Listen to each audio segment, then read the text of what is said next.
I bet that everyone had that one weird friend at school. I don't mean that in a bad way. Mine was Kat, also known as Catherine Wheel. Nobody else ever liked her very much. I guess we were best friends, for a time.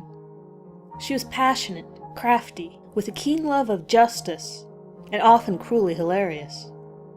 I guess other people were wary of her, maybe a little afraid of ending up in her bad books. I bet that everybody also had that one weird teacher at school. I very much do mean that in a bad way. Mine was Mr. Crocker. Inevitably, everyone called him Mr. Crocodile.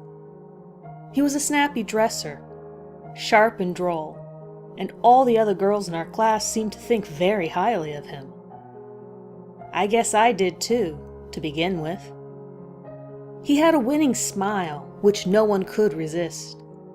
Those perfect teeth showing on the back row of every class photo. But there was something about him that just never rang true to me. Something which made me wary.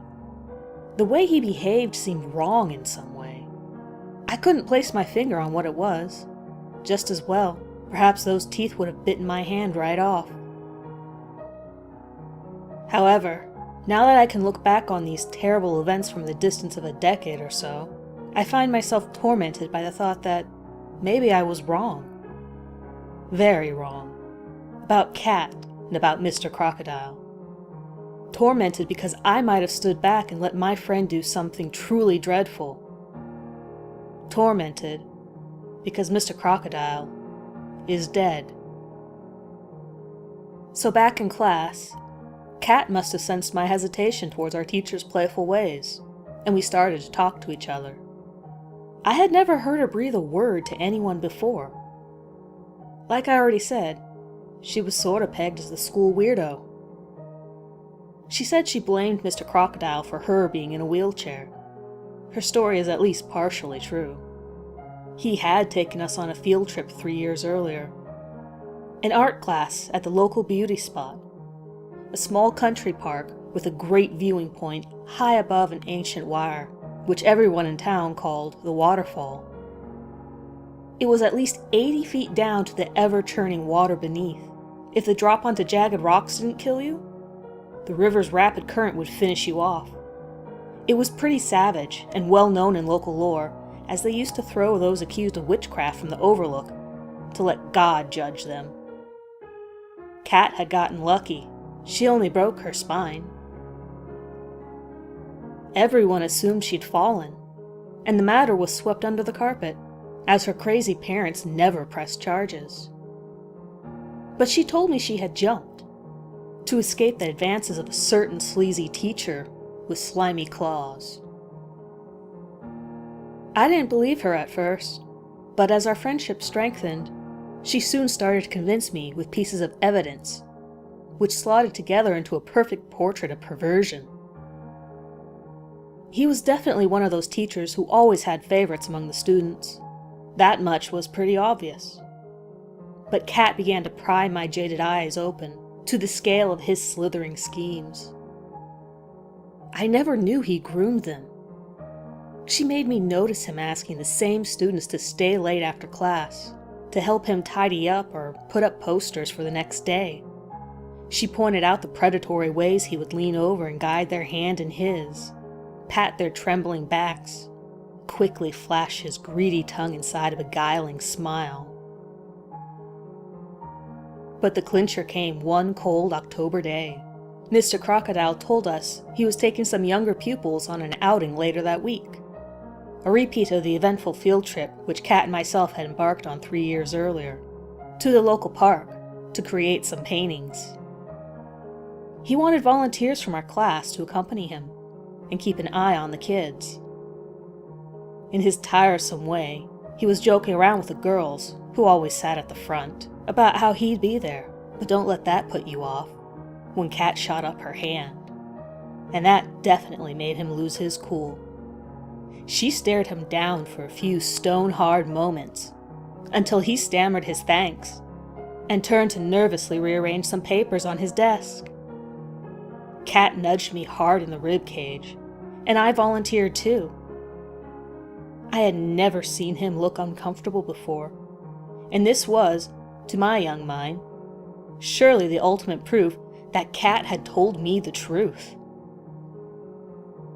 So the fateful day came, and she easily engineered an encounter at the viewing point above the wire. Whatever happened out there was probably in the planning for years. I played my small role to perfection, eagerly leading the posse of 12-year-olds ahead to scout out great landscape painting locations, whilst our poor teacher was stuck sweating and straining in the rear, duty-bound to push Kat's stubborn second-hand wheelchair, the brakes of which kept suspiciously seizing up. I timed things to perfection, with us out of sight just as they arrived at the inauspicious and picturesque site, to leave only one witness. We rushed back when we heard a girl's anguished cry, but Mr. Crocodile had already gone over the edge. Suicide, she told me. The guilt had caught up with him. He had actually begun to cry, practically a cascade of tears, she said. He apologized, but despite her gracious forgiveness, he still hurled himself to his death. I peered down at the white water below. No body, no sign of him at all. When they finally snared his corpse a mile downriver 3 days later, nobody came forward to claim him. Not so popular after all, it seemed. They had to formally identify him by his teeth, by that winning smile. I don't remember there being much of an investigation. I guess my town is good at looking the other way. Nobody would have ever suspected foul play, as I assured the police that though Kat was nearby at the time, since she was in her creaky old chair at the viewing point, a good few yards away from the edge of the wire, she couldn't possibly have been physically involved. A helpless young girl cursed by 2 mishaps in that one cruel location. The police did reveal that he'd been receiving anonymous hate mail for years. Threats and hexes and pledges of revenge. Always in the same handwriting. He'd not told a soul. Make of that what you will. Things very quickly returned to normal, after the inevitable flurry of gossip melted away. Kat was given a brand new mobility scooter, paid for by the school, perhaps as a sort of subtle compensation. Or maybe this gift was in return for her silence on the story, as the press could have had a field day.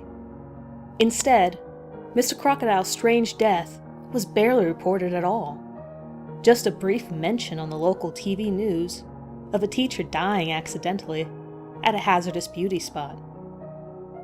The cover-up complete, he became erased from existence. I don't think I ever heard his name again. I began to speak to Kat less and less. By Christmas, she was ignoring me completely, and I began to wonder if I had allowed myself to be manipulated in some way. I avoided reviewing the strange events too thoroughly, though, as a sense of unease always washed over me. Doubts began to set in, though, evidence appearing ever more inconclusive. I still live close to the old school, though I haven't spoken to Kat in years. It's a small town, and we often pass each other in the street. There is no acknowledgement between us. Perhaps she believes we share a bond of silence. Kat teaches now. I hear the other children are a little afraid of her. And to tell you the truth, I'm afraid of her too. I have a daughter of my own now, and would never send her to that school, because I know a secret about Kat. Something I never told the police. Something I've never told anyone until now. Kat could walk a little after her accident. Nobody else knew. We all thought she was paralyzed from the waist down. No sensation at all. Perhaps there wasn't, immediately after her fall. Perhaps the feeling had returned slowly. I had caught her practicing alone one day, far from predatory eyes, in the overgrown woodland near the wire. She would slowly rise, stifling agonized cries, and laboriously swing each leg in turn, every step a great weight. She could not walk far, perhaps only the distance, from the viewing point overlooking the waterfall to the edge, and back again.